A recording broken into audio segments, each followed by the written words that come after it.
కవితే king pin. Delhi మద్యం కుంభకోణంలో ఆమెది కీలక పాత్ర. కాదంటే సాక్ష్యాలను ఎందుకు ధ్వంసం చేసినట్టు. కవిత సాధారణ మహిళ కాదు, పొలిటికల్ పవర్ ఉన్న మహిళ.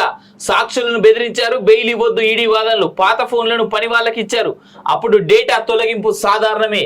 కవిత న్యాయవాది. బెయిల్ పై తీర్పు రిజర్వ్ అంటూ చూస్తా ఉన్నాం. ఆధారాలు ఎందుకు ధ్వంసం చేశారు, పైసా కూడా కవిత ఖాతాకు చేరలేదు అంటూ కవిత తరపున వాదన చెప్పారు. దీంట్లో ఢిల్లీ మద్యం కుంభకోణంలో కేసులో కల్వకుంట్ల కవితే కింగ్ పిన్ అని ఎన్ఫోర్స్మెంట్ డైరెక్టరేట్ మరోసారి బలమైన వాదనలు వినిపించింది.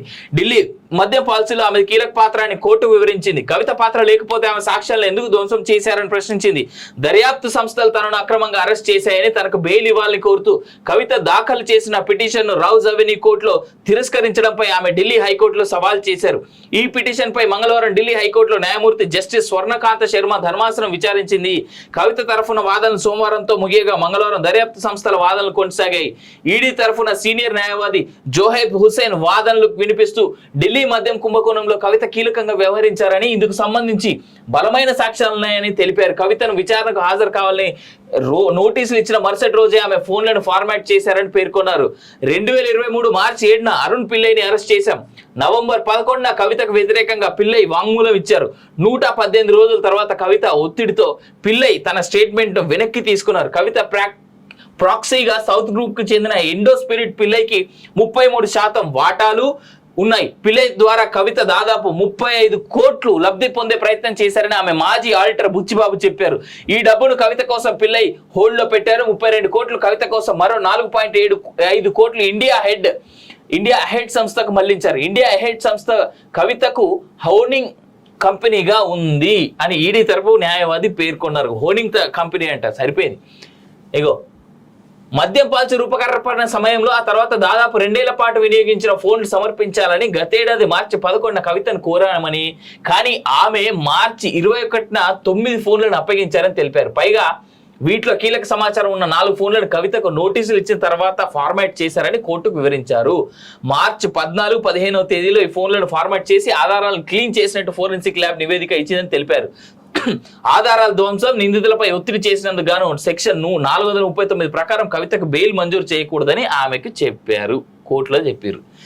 ఇది ఈడీ వాదన సమయంలో అయోమయం అంట. ఢిల్లీ మద్యం పాలసీ కుంభకోణంలో కవిత పాత్ర గురించి వివరిస్తున్న సందర్భంలో ఈడీ న్యాయవాది జోహెబ్ హుసేన్ కు చేసిన వ్యాఖ్యలు అయోమయానికి దారితీశాయి. ఢిల్లీ లిక్కర్ డీల్ ఢిల్లీలోని కేసీఆర్ నివాసంలో జరిగిందనే అనుమానం వచ్చేలా ఆయన మాట్లాడారు. సౌత్ గ్రూప్ సభ్యులను కవిత తన తండ్రికి ఢిల్లీలో నివాసంలో పరిచయం చేశారన్నట్లుగా జోహెబ్ హుసేన్ వ్యాఖ్యానించారు. అయితే ఆ తర్వాత ఈడీ దాఖలు చేసిన అఫిడవిట్ లో మాగుంట రాఘవరెడ్డి తండ్రి మాగుంట శ్రీనివాసులు రెడ్డికి ఆయన నివాసంలో గ్రూప్ సభ్యులను పరిచయం చేసినట్టు ఉంది. ఈడీ వాదనల సమయంలో హిజ్ ఫాదర్ కు బదులుగా హర్ ఫాదర్ అని పలకడంతో ఈ అయోమయం తలెత్తింది. దీనిపై కవిత తరఫు న్యాయవాది మోహిత్ రావు స్పష్టత ఇచ్చారు. వాదనల్లో ఈడీ కేసీఆర్ ప్రస్తావన తీసుకురాలేదని, కొందరు కావాలని ఈయనపై బురదల ప్రయత్నం చేస్తున్నారని అన్నారు. ఈ కేసులో ఎక్కడ ఈడీ కేసీఆర్ పేరును రాయలేదని ఒక ప్రకటనలో తెలిపారు. మాగుంట రాఘవ వాంగ్మూలాన్ని ఈడీ ప్రస్తావించిందని, మాగుంట శ్రీనివాసరెడ్డిని కేసీఆర్ పేరుకు అన్వయించి మీడియాలో ప్రసారం చేయడం తగదని అన్నారు. ఇగో దీనికోసమే నేను దీన్ని జరిగింది. నిన్న నైట్ నుంచి మీడియాలో కొన్ని మీడియా సంస్థలు, కొన్ని యూట్యూబ్, కొంతమంది ట్రోలర్స్ పాపం కేసీఆర్ పేరుని బాగా బదనం చేయడం జరిగింది. సరే, కేసీఆర్కి ఎంతో కొంత అయితే తెలుసు. ఎంతవరకు తెలుసు కేసీఆర్కి అంటే, కవిత తప్పు చేసింది, కవితను లోపలేస్తారు కాబట్టి నేను కవితను తప్పియడానికి ఈ బీజేపీని అయితే వాళ్ళతో కాంప్రమైజ్ కావాలి, లేదంటే బీజేపీలో ఎవరినన్నా ఇరికియాలి అని చెప్పేసి బిఎల్ సంతోష్ని, అత్యంత కీలకమైనటువంటి బీజేపీ లీడర్, ఆర్ఎస్ఎస్ వ్యక్తిని ఇరికించేందుకు ప్రయత్నం చేసి ఇలా బొక్కబోర్లా పడి నడుమిరగొట్టుకున్నాడు. రేపు పొద్దుగాల ఇంకేం ఇరగొట్టుకుంటాడు ఆయనకి, ఆ దేవునికే తెలవాలి. ఇది జరుగుతున్నటువంటి పరిస్థితి. సో కేసీఆర్ పేరు ఇక్కడ ప్రస్తుతానికైతే ఈడీ ప్రస్తావించినట్టయితే లేదు.